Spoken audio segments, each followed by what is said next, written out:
Star Trek Beyond is a fun, fast-paced space romp. But just like any great action movie these days, it still includes more than a few head-scratchers. Here's a look at some dumb things in Star Trek Beyond everyone just ignored. Random chance.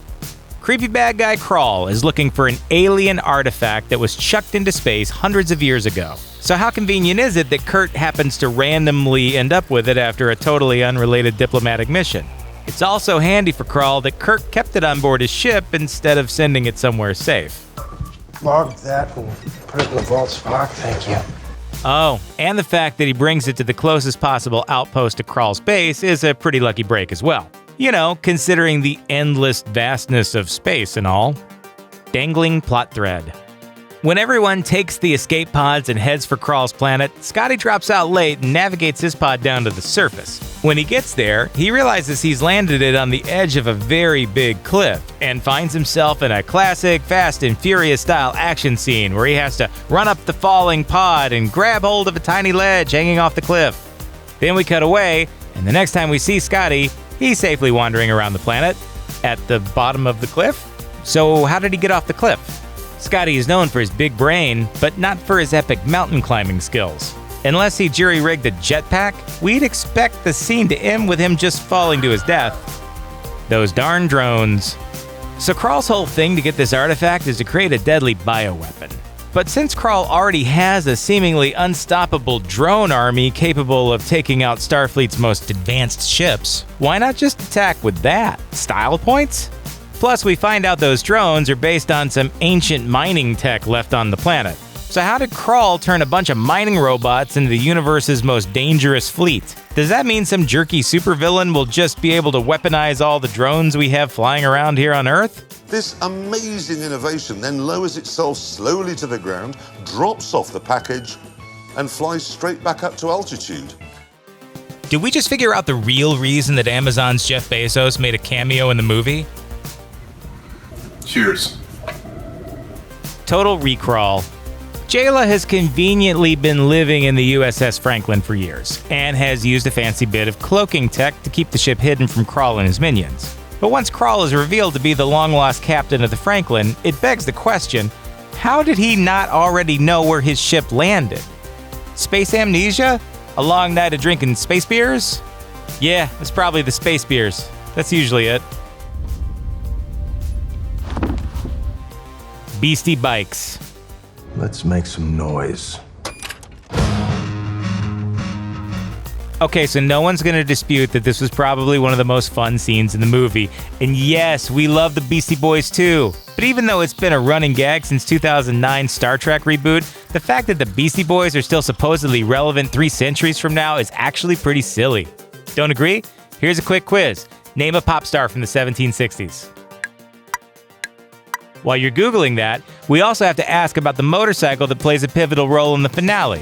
Why is there an ancient motorcycle on the USS Franklin, and how is it still working after all this time? Between the bike and the Beastie Boys, it seems like director Justin Lin really just wanted to make a cool 80s biker flick instead. Uhura's Spidey-sense. We get a peek at the USS Franklin's old crew footage midway through the film, though Kirk and everyone else turns away before Idris Elba appears in the frame.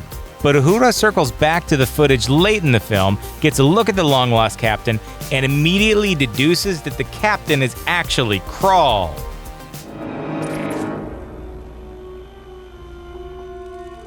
It's him. But how?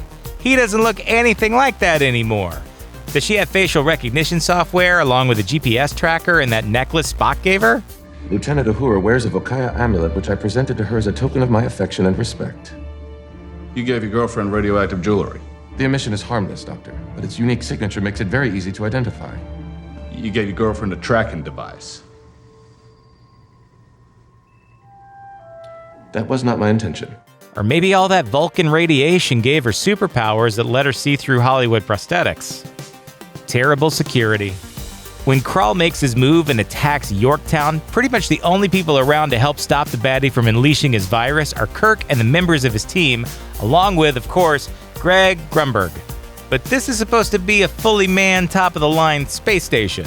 So why are there no actual security measures? The only time we see anyone at all is when the Yorktown mall cops run right past the bad guy like a bunch of, well, mall cops.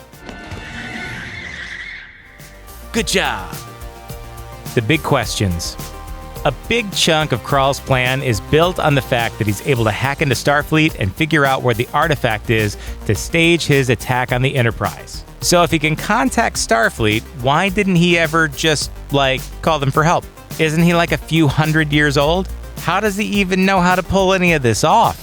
How is Krall able to hack into Starfleet at all? Is he a member of Anonymous? Scotty wrote the script.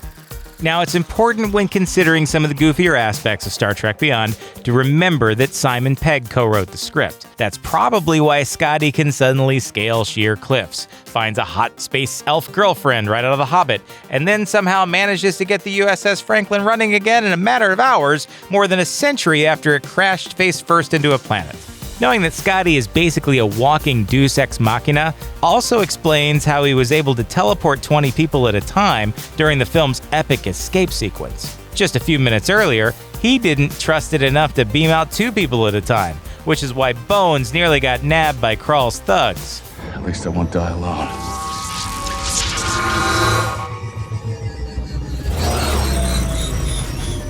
Well, that's just typical. But when the plot needs it, suddenly he's totally cool with just transporting entire football teams with no problems. Sure.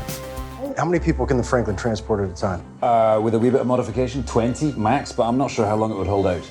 Oh, and then there's the part where they jumpstart the Franklin just by flinging it off a mountain, despite the fact that we're told the Franklin wasn't designed to even function in the planet's atmosphere. Of course, it's no surprise that he struggled writing the 13th Star Trek film. It's a fact. Sure as day follows night, sure as eggs is eggs, sure as every odd-numbered Star Trek movie. Thanks for watching. Click the looper icon to subscribe to our YouTube channel. Plus, check out all this cool stuff we know you'll love too.